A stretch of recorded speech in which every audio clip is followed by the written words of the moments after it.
j'avais décidé de faire un mandat pour me consacrer le plus possible à ce mandat. Et puis de toute façon, comme tout chef d'entreprise qui a assumé sa transmission, bien, on ne peut plus être élu, ce qui va être le cas pour moi, puisqu'effectivement j'ai fait la transmission en termes, disons, de la transmission familiale dans mon entreprise. Donc là aussi, je pense que la mission est terminée.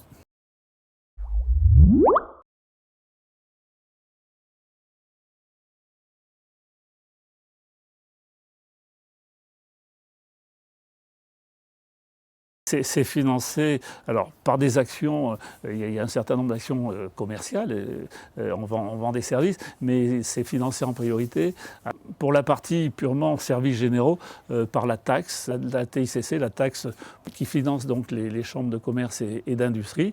Et cette taxe, elle est reversée au niveau national vers la région et la région donc nous en verse une partie. Et il y a avec des seuils minimums qui se sont mis en place et avec aussi une part de solidarité régionale. Donc aujourd'hui, on a la CCI régionale qui effectivement nous distribue une somme dans laquelle ils ont réinjecté cette part de solidarité sans laquelle nous ne pourrions pas effectivement rendre les services que nous rendons sur le territoire.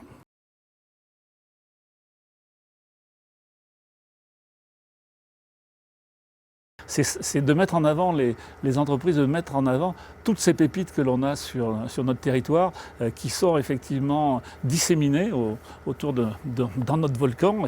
Et il y a beaucoup, disons, d'entreprises très spécifiques basées dans des petites communes que l'on ne connaît pas, que le Cantalien ne connaît pas assez. Les entreprises aussi ne se connaissent pas assez. Donc ce qu'on a essayé de faire, c'est effectivement de faire connaître ces entreprises, qu'elles se connaissent entre elles, de façon à créer des réseaux, de façon à créer des filières, puisqu'aujourd'hui, sans filière, l'industrie a du mal à vivre. Et le département du Cantal peut être fier aussi d'avoir des filières qui sont des fois qui vont se consolider dans le temps, mais qui sont vraiment là sur le territoire. Donc ça fait partie d'un élément important que l'on a voulu faire, parce que ça ne veut pas dire qu'on délaisse le commerce, qu'on délaisse les services, mais on part du principe que sans industrie, sans production, il n'y a pas derrière de service ni de commerce, puisque le commerce, c'est la consommation, et plus on a une production importante, plus on a de l'emploi, et plus on a de l'emploi, plus on consomme. Donc ça fait partie, disons, d'un des premiers points que l'on a souhaité faire. Et puis derrière, ce que l'on a mis en place, c'est le campus de la CCI. C'est un outil de formation performant qui s'adapte aux besoins des entreprises, ce qui a permis, disons, d'aller sur des secteurs porteurs, comme tout ce qui est fibre optique, mais aussi sur des problèmes très spécifiques qu'avaient des entreprises localement, comme des conducteurs de ligne, des spécialistes dans l'électricité, dans la robotique. Donc là-dessus, on a mis en place les formations qui étaient demandées par les entreprises. On a fait du sur-mesure et ça, je pense que c'est quelque chose qu'il faut faire. Et en ouvrant aussi des champs un petit peu nouveaux, comme la formation au tourisme, la formation au métier de luxe, comme on souhaite le mettre en place sur le secteur de Saint-Flour. Donc ça, c'est vraiment une prospective un petit peu de formation pour l'avenir.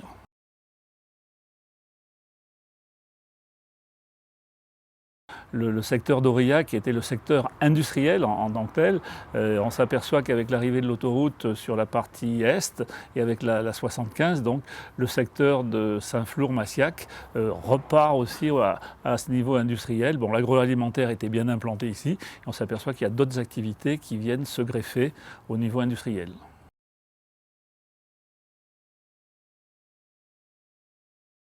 Alors le niveau de l'emploi, là c'est la partie critique, puisque déjà au niveau national il y a des problèmes de recrutement. Au niveau du Cantal, qui est un territoire qui a un des taux de chômage les plus faibles de France, mais c'est encore plus difficile aujourd'hui de faire des recrutements. C'est difficile par faute de candidats locaux, avec un taux de chômage qui, je le disais, est inférieur à 5%. En 10, c'est que c'est pratiquement le plein emploi, même s'il en reste encore 5% qui pourraient effectivement peut-être se trouver sur le marché du travail. Mais effectivement, avec 5% aujourd'hui, il y a peu de candidats sur des postes, que ce soit des postes d'exécution ou des postes d'encadrement.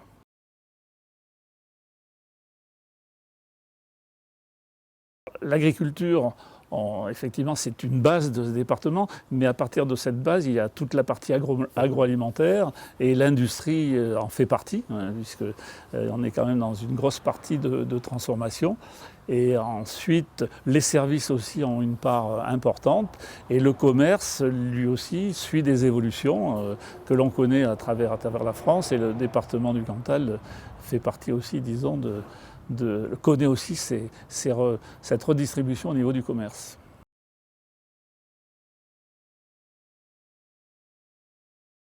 Le tourisme a une part importante, il devrait en avoir une part encore supérieure, avec, disons, le vaste terrain de jeu que l'on a dans notre département. Donc là aussi, il y a un travail à faire, à venir, structurant, que l'on espère pour les prochaines années.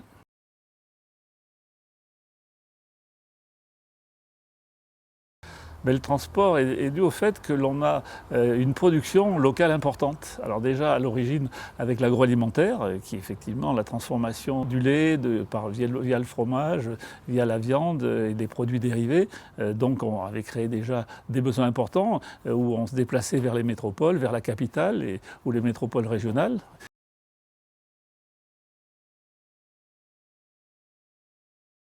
Alors, des entreprises qui exportent vers l'étranger, il y en a beaucoup. On ne peut pas en citer qu'une, mais effectivement, une entreprise comme Matière exporte à l'étranger, que ce soit avec ses ponts métalliques.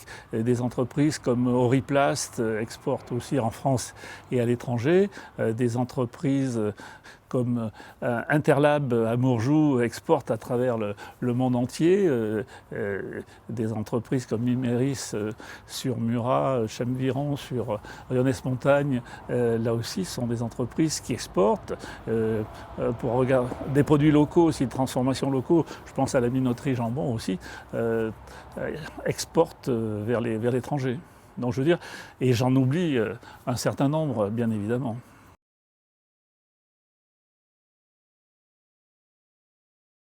L'ensemble de l'économie marche, que ce soit, disons, le commerce, l'industrie, les services, puisque les services aussi.